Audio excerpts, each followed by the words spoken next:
Welcome back, guys, to a guide you have been waiting for. How to get wings so that you can fly around the map and never have to worry about fall damage again. And no, guys, I'm not just going to tell you just what stuff to get, I will show you where to get those items. I'm playing in normal mode, so most creatures will attack me on sight, even if I don't say any bad things about their mom. So without further ado, let's get BZ. Get it, everyone? No? Okay. To get the B set, first and foremost, you need to visit the Elder who is near the starting area. He is in this tunnel-like structure right beside the guy who made you padded armor at the start. When you talk to him, he's going to tell you about this girl named Drustana, who is towards the northeast of the map. I'm pretty sure you can directly go there as well without even talking to him, and there's an easy way to find out where her place is, even if you're going there for the first time. She is our bee lady, so all around her there will be bees. The closer you get, the more bees you will be seeing, and more importantly, you will see those crumbles on the ground. At the end of this area, you will see her hut, or whatever you call that structure that she has as a residential area. Talk to her and then ask her if she can make you your armor. This will give you the recipe.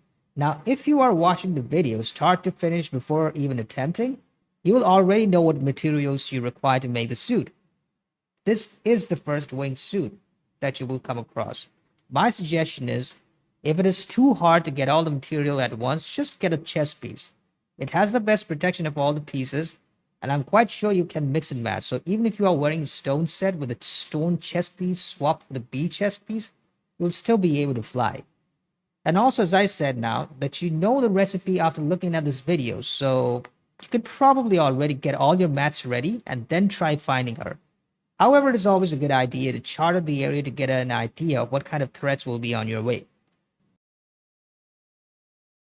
By the way, I totally skipped the chitin and foul armors before getting this one so that I could save up on chitin.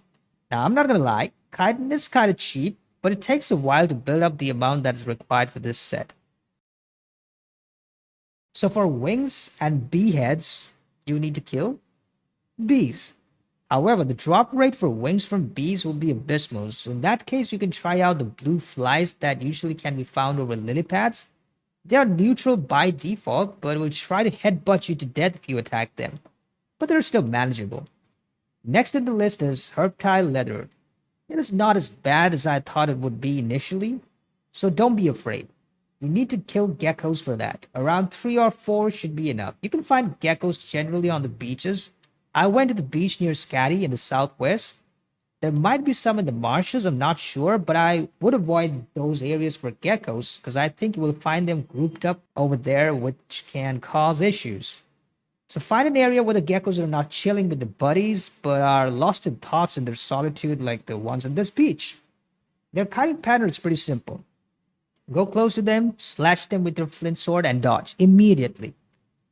Repeat again and move away to replenish your stamina and then get back to it. By the way, if you don't have the flint sword, just know you can find the main materials for this on this beach itself.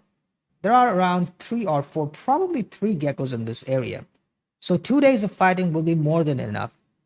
Now comes the spicy part. For textile patches, you will have to get silk, and to get them, you will go to the marshes, where spiders usually carry out their nefarious activities. Bring plenty of heals like bandages, and if possible, some health elixir. You can craft them at the apothecary by gathering material you get when you harvest poppy.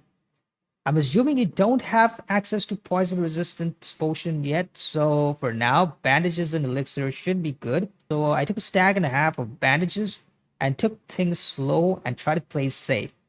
Now, if you know anything about this game, you might think you are playing safe and all of a sudden you might get sent back to your spawn from stupid fall damage.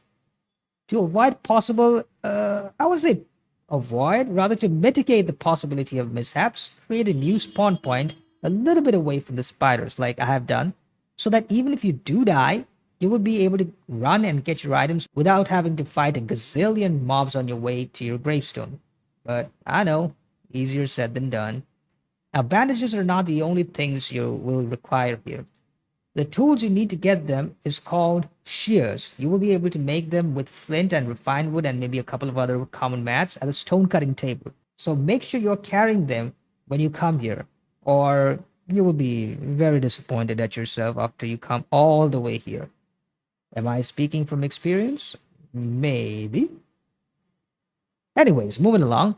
Try to lure each spider to your preferred fighting place by shooting an arrow at them. This will make sure that they don't gang up on you.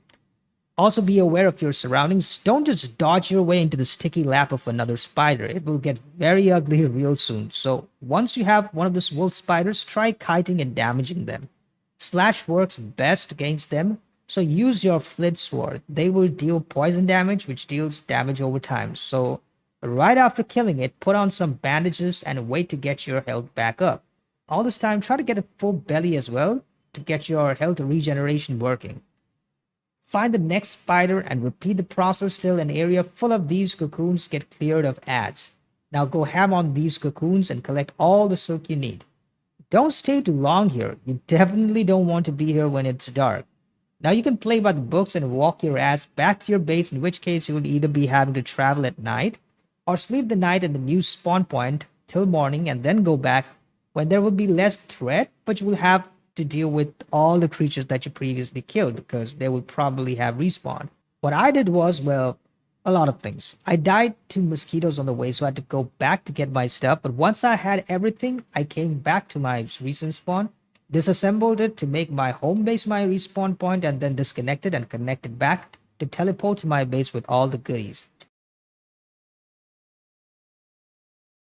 Once you have all the ingredients, process them in the tannery and the weaving machine respectively to get the exact material and head back to Durstana to get your items. Since there are a bunch of bees over there, you can get a lot of your mats from right in front of your house. So there you have it, folks, your very own bee suit.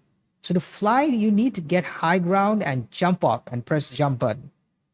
Your stamina will start depleting, but you can quickly get back by pressing the jump button again to start a free fall, and then press it again to resume gliding.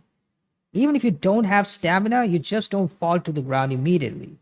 So that's it for this video, guys. Let me know if you have any questions or any specific guides you want me to make. I have some video ideas lined up on taming guides and some tips and tricks that I will be uploading very soon. Feel free to add to the list. Hit like if you found this video helpful and subscribe to get more Smalland videos because I will be extensively covering it. Till then, keep gaming, you guys rock, and I'll catch you guys in the next one.